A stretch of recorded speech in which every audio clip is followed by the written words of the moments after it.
Welcome back to our ongoing course where we're talking about qualitative data analysis, and in this video we're going to talk about we're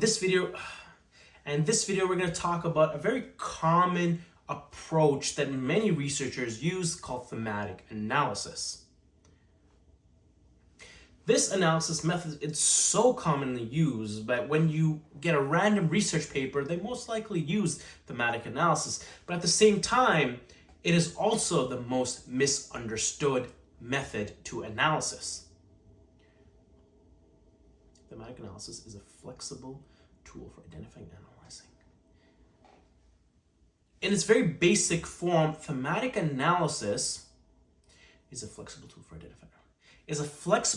for identifying, analyzing, and reporting patterns within data. Its versatility makes it valuable. Its versatility is its strength and makes it valuable across all qualitative research methods. But thematic analysis can be nebulous, often being mislabeled or not named. Often being mislabeled or not really being named at all, even though it is used. When you're doing a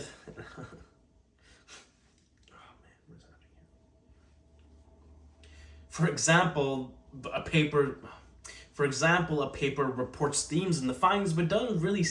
No. Let me say clearly. So, for example, a research paper has multiple themes in its findings section, but doesn't really say that they did a thematic analysis. This lack of clear branding. This lack of clear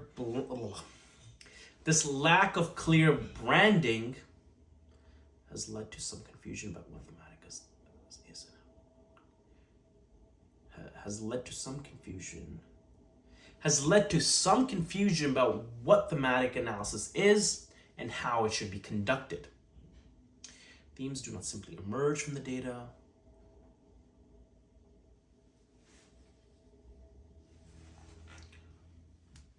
I'm not gonna.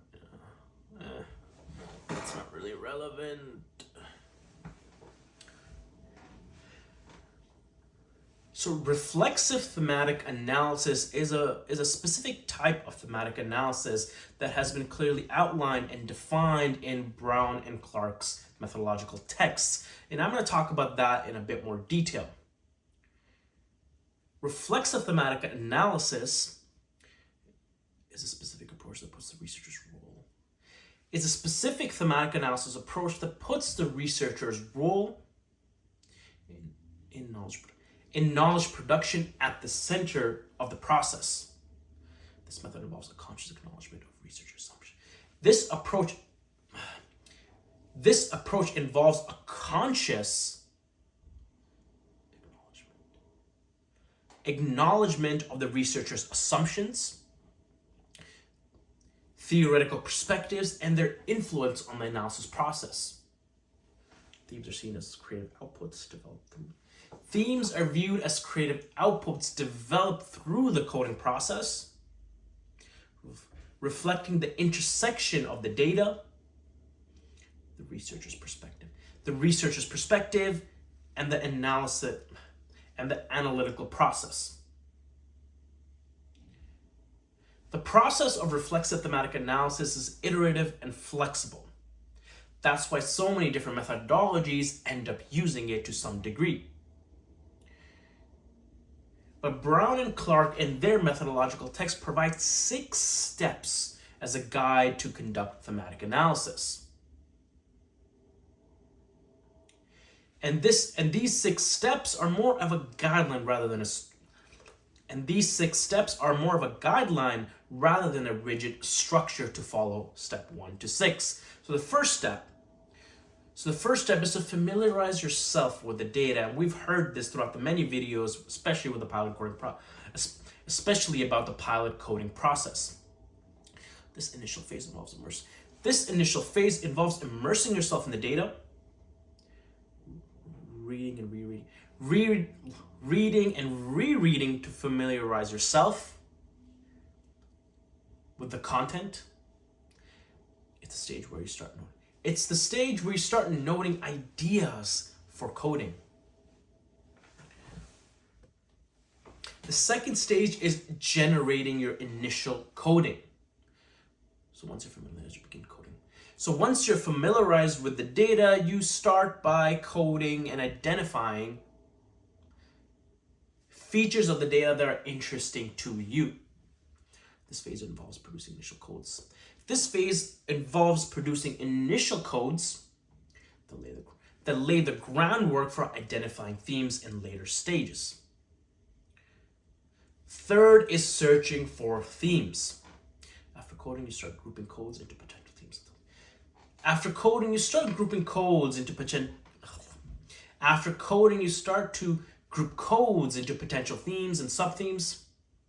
Considering how different codes may combine to form an overarching set of themes. Fourth is reviewing each theme. This phase involves refining each theme,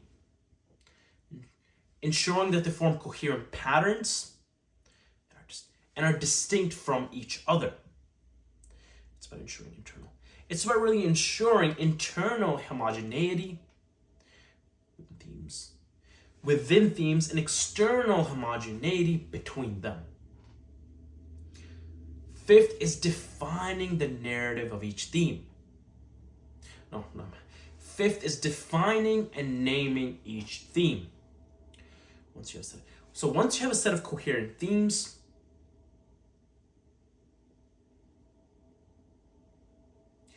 Brown and Clark suggest spending time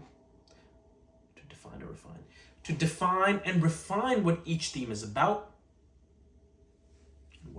and what aspect of your qualitative data it captures. And this undoubtedly involves writing a detailed analysis describing each theme. And finally, the sixth step is producing the report. The final phase is about weaving the themes into. The final phase is really about weaving the themes into coherent narrative. The final phase is really about. Let me try that again. The final phase is really about weaving all the themes together into a coherent and compelling narrative that not only describes the data,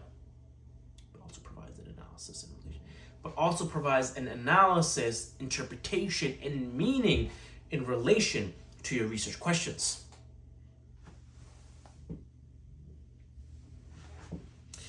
Thematic analysis is more of a method than a methodology, and I want to really emphasize that. It's a tool for qualitative analysis.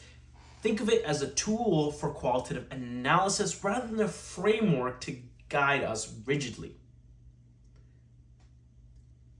Or a framework that holds a specific theoretical or a framework that holds a specific theoretical stance. It provides us with a flexible approach that can be applied to many different projects and methodologies, yet somewhat structured to enable us to make meaning and insights out of raw data. But that's all I have for this video. Thanks for watching. If you found this video helpful, please let us know by like and share, subscribe until the next video. Take care.